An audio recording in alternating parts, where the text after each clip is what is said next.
राष्ट्र की बात में अब मेरे साथ जुड़ गए हैं कांग्रेस की तरफ से पवन खेड़ा, जो कि पार्टी के मीडिया और पब्लिसिटी डिपार्टमेंट के चेयरमैन हैं। स्वागत पवन जी। Thank you. पवन जी, आप काफी चर्चा में हैं। आपकी पार्टी का ऑपरेशन सिंदूर पर ये रुख चर्चा में है। कुछ लोग कह रहे हैं कि आप पाकिस्तान की भाषा बोल रहे हैं, बीजेपी आप पर हमलावर है। क्यों इतने सवाल पूछ रहे हैं ऑपरेशन सिंदूर पर? क्यों नहीं थोड़ा सा और शांति आ जाए दोनों देशों के बीच, उसके बाद ये सारे सवाल पवन जी पूछे जाएं? देखिए, बात सवाल की इसलिए उठती है कि सरकार से सवाल तो 22 तारीख की शाम को ही पूछने चाहिए। पहलगाम में जो आतंकी घटना हुई, क्या वो किसी को जिम्मेदारी उसकी लेनी चाहिए या नहीं लेनी चाहिए? तो सवाल पूछना विपक्ष का धर्म होता है। ठीक है, हमने इंतजार किया कि अभी संकट की घड़ी है। उसके बाद जो ऑपरेशन सिंदूर हुआ, पूरा हमने साथ दिया सरकार का। सरकार ने भले हमारा साथ न लिया हो, वो तो फिर भी हम पर हमले उस वक्त भी कर रहे थे, लेकिन हम सरकार के साथ, देश की सेनाओं के साथ मुस्तैदी से खड़े थे। देश की सेनाओं ने जो पराक्रम दिखाया, किसी को कोई शक नहीं है उसमें, संशय नहीं है उसमें। लेकिन देश के राजनीतिक नेतृत्व ने क्या कुछ गलत निर्णय लिए?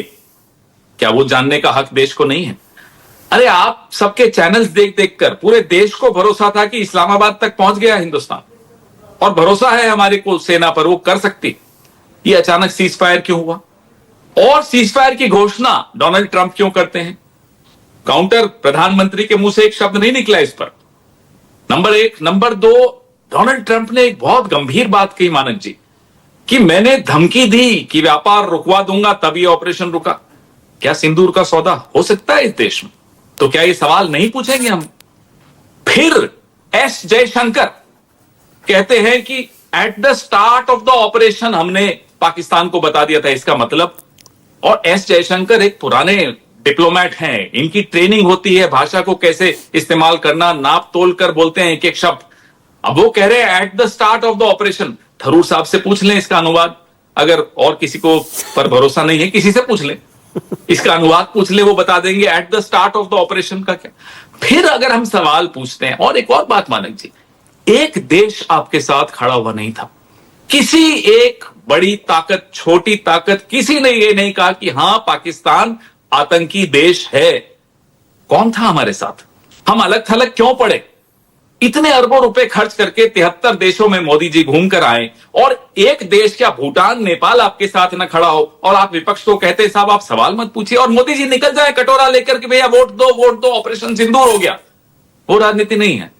हम सवाल पूछें तो अरे तो भैया पाकिस्तान की भाषा, मुझे समझाइए ना मानक जी, पाकिस्तान की भाषा या ये होती है कि सीज फायर क्यों रोका? नहीं, आप तो कह रहे थे 2 दिन और दो फौज को। पवन जी, आप तो ये भी पूछ रहे हैं ना कि बताइए कितने एयरक्राफ्ट हिंदुस्तान ने खोए।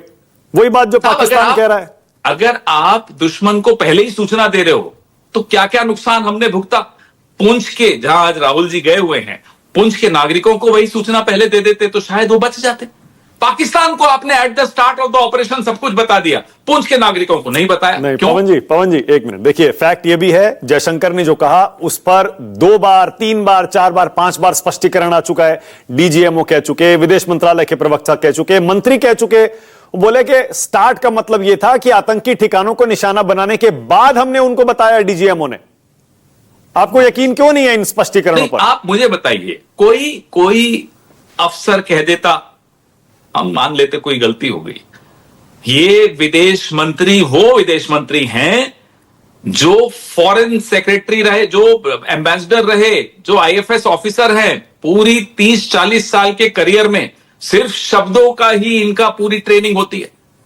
मैं मान ही नहीं सकता, 1 मिनट के लिए कोई नहीं मान सकता कि इस व्यक्ति के मुंह से कुछ गलत निकला होगा, निकल ही नहीं सकता। मतलब आप कह रहे हैं जयशंकर के मुंह से सच निकल गया, उसके बाद जो लोग बोल रहे हैं वो लीपापोती करने की कोशिश कर रहे हैं। अब वो तो लीपापोती चले करें, वो कोई बात नहीं, उनकी गलती नहीं है जो लीपापोती कर रहे हैं नहीं कर रहे, उसमें मैं नहीं पढ़ूंगा। एस जयशंकर, मैं सिर्फ इस एक बयान की बात नहीं कर रहा मानक जी। पिछले 11 साल में हमने वो सब गंवा दिया जो 75 साल में कमाया था, अर्जित किया था।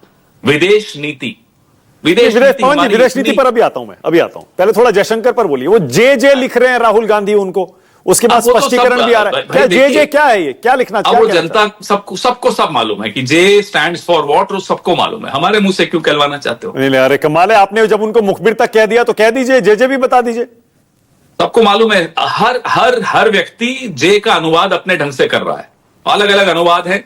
अब आप समझदार हैं। नहीं, सुप्रिया श्रीनेत का आया, उनका बयान आया, वो कह रही है कि जे से जोकर भी होता है और जे से जयचंद भी होता है, आप कुछ भी लगा लीजिए। बहुत सारे बयान हैं, बहुत सारी इंटरप्रिटेशंस हो सकती पर हैं। पवन जी वाकई लेकिन ऐसा नाकारा विदेश मंत्री भगवान इस देश को और कभी न दे।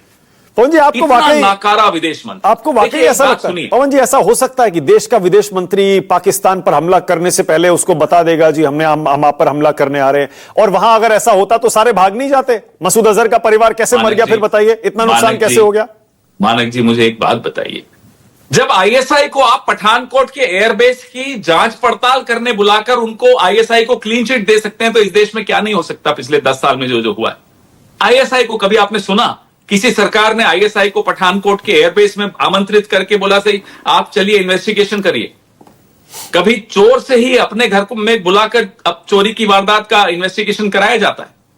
अरे आपको इतना भरोसा पाकिस्तान पर क्यों है कि डीजीएमओ ने फोन उठा के हमारे डीजीएमओ को कह दिया और सरकार ने सीजफायर मान लिया?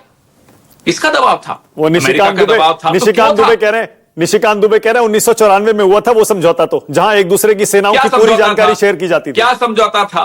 समझौता था कि आर्मी की जो एक्सरसाइजेज होती हैं, युद्धाभ्यास, युद्ध अभ्यास, युद्ध का अभ्यास और ट्रूप मूवमेंट और मनूवर, ये शांति के वक्त की सारी चीजें होती हैं।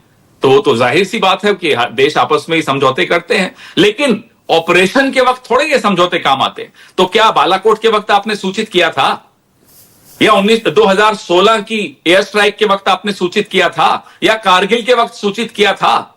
ये कमाल की बात कर रहे हैं। पहले तो कह रहे हैं कि नहीं साहब, एक सेकंड मानक जी, पहले तो कहते हैं कि नहीं विदेश मंत्री का मतलब यह था कि बाद में बताया, फिर पकड़े गए तो कहते नहीं पहले बताया, लेकिन वो तो समझौता कांग्रेस के वक्त किया था। अब एक चीज चुनिए ना दोनों में से, भाई या तो समझौते का पालन कर रहे थे, नहीं। ऐसा समझौता जो कभी हुआ ही नहीं है, ऑपरेशन के लिए समझौता नहीं था। एक सेकंड, अगर समझौते का पालन कर रहे थे तो विदेश मंत्री की बात जो हमने पकड़ ली, फिर हमको क्यों कह रहे हो कि साहब आप झूठ बोल रहे हो, विदेश मंत्री ने ऐसा कहा ही नहीं? और अगर विदेश मंत्री ने ऐसा नहीं कहा तो फिर ये समझौता लिए क्यों घूम रहे हो? जब कहा ही नहीं तो क्यों दिखा रहे हो? अगर पहले बताया होता तो पाकिस्तान में आतंकी अड्डों पर इतना नुकसान कैसे होता? मसूद अजहर का परिवार कैसे खत्म हो जाता? मसूद अजहर का परिवार अलग चीज है। मसूद अजहर बचा या नहीं बचा, हाफिज सईद बचा या नहीं बचा, कैसे भाग गए? और हम ये जानना चाहते हैं पहलगाम के 4-5 आतंकवादी कहां हैं? सीज फायर में शर्तें क्या रखी गई थी? भारत के हितों पर कुठाराघात किसने किया? क्या अमेरिका का इतना दबाव था आप पर कि आप सीज फायर कर रहे हो? दाऊद इब्राहिम नहीं मांग रहे, हाफिज सईद नहीं मांग रहे, अजहर मसूद नहीं मांग रहे, मांगा क्या, मिला क्या देश को? पर ये जो आप कह रहे हैं कि ट्रंप ने सीज फायर करवा दिया, धमकी देकर करवा दिया, उनके बयानों पर आप बहुत यकीन कर रहे हैं, पर यहां से कितनी बार सफाई दी जा चुकी है कि ये तो बायलेटरल हुआ था, आपस में बातचीत के जरिए हुआ था? उधर से अमेरिकी राष्ट्रपति बोल रहा है, इधर से किसको बोलना चाहिए? जवाब किसका मिलना चाहिए? प्रधानमंत्री एक बार आगे आकर मुंह खोलकर बोल दें कि ट्रंप झूठ बोलता है, हम मान जाएंगे। हमें क्या देर लगेगी, 1 मिनट लगेगा। हमें एक बात बताइए मानक जी, ये डोनाल्ड ट्रंप आम नागरिक नहीं है ना अमेरिका का, अमेरिकी राष्ट्रपति है। वो ये कह दे कि हमने ट्रेड रोकने की धमकी दी, फिर ऑपरेशन सिंदूर रोका, इससे ज्यादा शर्मनाक बात क्या हो सकती कि प्रधानमंत्री चुप हैं अब तक? फिर कभी कहते हैं कि खून मेरी रगों में सिंदूर है, कभी कहते हैं मेरी रगों में खून है, फिर कहते हैं मेरी रगों में सौदा है। तो इस सिंदूर का सौदा क्यों हुआ? पर पवन जी, डोनाल्ड ट्रंप के बारे में आप क्या सोचते हैं? आप भी देखिए इतने मैं क्यों सोचूं? मैं तो अपने मैं जानना चाह रहा हूं। सबको पता है, देखिए वो कुछ भी बोलते हैं, ठीक है, अमेरिका के राष्ट्रपति हैं, लेकिन राष्ट्रपति होने के बावजूद उनके बयानों को वाकई इतना गंभीरता से जवाब दे देना प्रधानमंत्री, हम भरोसा करेंगे उन पर। मैं डोनाल्ड ट्रंप के विषय में क्यों सोचूं? मैं तो अपने प्रधानमंत्री को लेकर चिंतित हूं। ठीक है, ओके। वो कह रहे हैं मैं कश्मीर पे मध्यस्थता करूंगा। भाई हो कौन आप? चौधरी बन के घूम रहे हो, और हमारा आदमी जो है उसको चौधरी बनाए घूम रहा है। क्यों बनाए घूम रहे हो?